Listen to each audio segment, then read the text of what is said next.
Indian Camp by Ernest Hemingway. At the lake shore there was another rowboat drawn up. The two Indians stood waiting. Nick and his father got in the stern of the boat, and the Indians shoved it off, and one of them got in to row. Uncle George sat in the stern of the camp rowboat. The young Indian shoved the camp boat off and got in to row Uncle George. The two boats started off in the dark. Nick heard the oarlocks of the other boat quite a way ahead of them in the mist. The Indians rowed with quick, choppy strokes. Nick lay back with his father's arm around him. It was cold on the water. The Indian who was rowing them was working very hard, but the other boat moved further ahead in the mist all the time. "Where are we going, Dad?" Nick asked. "Over to the Indian camp. There is an Indian lady very sick." "Oh," said Nick. Across the bay they found the other boat beached. Uncle George was smoking a cigar in the dark. The young Indian pulled the boat way up on the beach. Uncle George gave both the Indians cigars. They walked up from the beach through a meadow that was soaking wet with dew, following the young Indian who carried a lantern. Then they went into the woods and followed a trail that led to the logging road that ran back into the hills. It was much lighter on the logging road, as the timber was cut away on both sides. The young Indian stopped and blew out his lantern, and they all walked on along the road. They came around a bend, and a dog came out barking. Ahead were the lights of the shanties, where the Indian bark peelers lived. More dogs rushed out at them. The two Indians sent them back to the shanties. In the shanty nearest the road there was a light in the window. An old woman stood in the doorway holding a lamp. Inside on a wooden bunk lay a young Indian woman. She had been trying to have her baby for 2 days. All the old women in the camp had been helping her. The men had moved off up the road to sit in the dark and smoke, out of range of the noise she made. She screamed just as Nick and the two Indians followed his father and Uncle George into the shanty. She lay in the lower bunk, very big under a quilt. Her head was turned to one side. In the upper bunk was her husband. He had cut his foot very badly with an axe 3 days before. He was smoking a pipe. The room smelled very bad. Nick's father ordered some water to be put on the stove, and while it was heating he spoke to Nick. "This lady is going to have a baby, Nick," he said. "I know," said Nick. "You don't know," said his father. "Listen to me. What she is going through is called being in labor. The baby wants to be born, and she wants it to be born. All her muscles are trying to get the baby born. That is what is happening when she screams." "I see," Nick said. Just then the woman cried out. "Oh, Daddy, can't you give her something to make her stop screaming?" asked Nick. "No, I haven't got any anesthetic," his father said, "but her screams are not important. I don't hear them because they are not important." The husband in the upper bunk rolled over against the wall. The woman in the kitchen motioned to the doctor that the water was hot. Nick's father went into the kitchen and poured about half of the water out of the big kettle into a basin. Into the water left in the kettle he put several things he unwrapped from a handkerchief.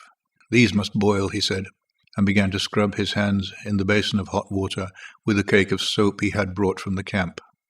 Nick watched his father's hands scrubbing each other with the soap. While his father washed his hands very carefully and thoroughly, he talked.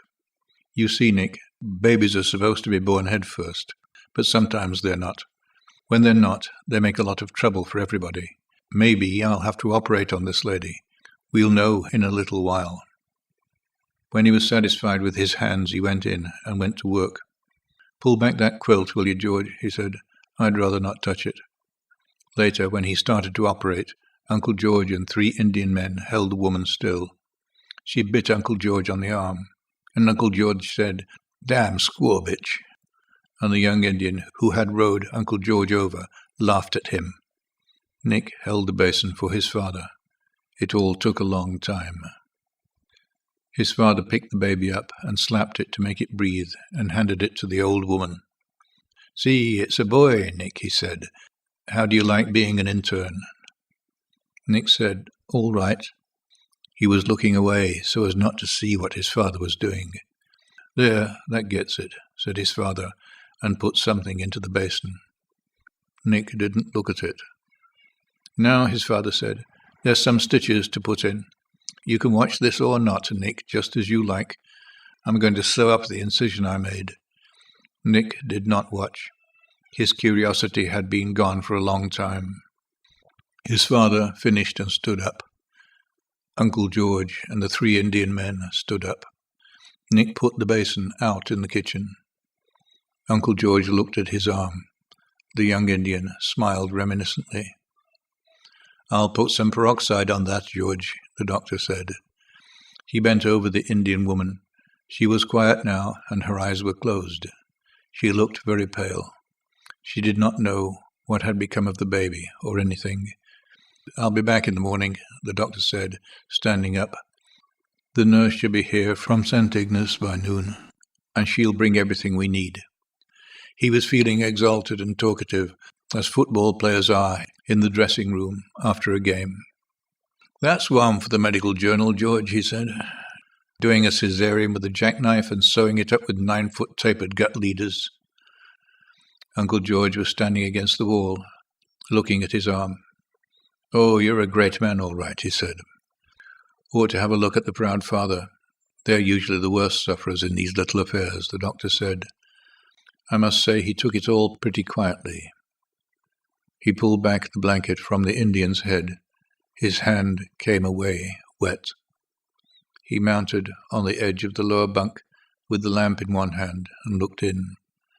The Indian lay with his face toward the wall. His throat had been cut from ear to ear. The blood had flowed down into a pool where his body sagged the bunk. His head rested on his left arm. The open razor lay, edge up, in the blankets. "Take Nick out of the shanty, George," the doctor said. There was no need of that. Nick, standing in the door of the kitchen, had a good view of the upper bunk when his father, the lamp in one hand, tipped the Indian's head back. It was just beginning to be daylight when they walked along the logging road back towards the lake. "I'm terribly sorry I brought you along, Nicky," said his father, all his post-operative exhilaration gone. "It was an awful mess to put you through." "Do ladies always have such a hard time having babies?" Nick asked. "No, that was very, very exceptional." "Why did he kill himself, Daddy?" "I don't know, Nick. He couldn't stand things, I guess." "Do many men kill themselves, Daddy?" "Not very many, Nick." "Do many women?"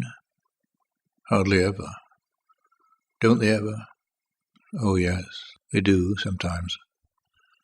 "Daddy?" "Yes?" "Where did Uncle George go?" "He'll turn up all right." "Is dying hard, Daddy?" "No, I think it's pretty easy, Nick. It all depends." They were seated in the boat, Nick in the stern, his father rowing. The sun was coming up over the hills. A bass jumped, making a circle in the water. Nick trailed his hand in the water. It felt warm in the sharp chill of the morning.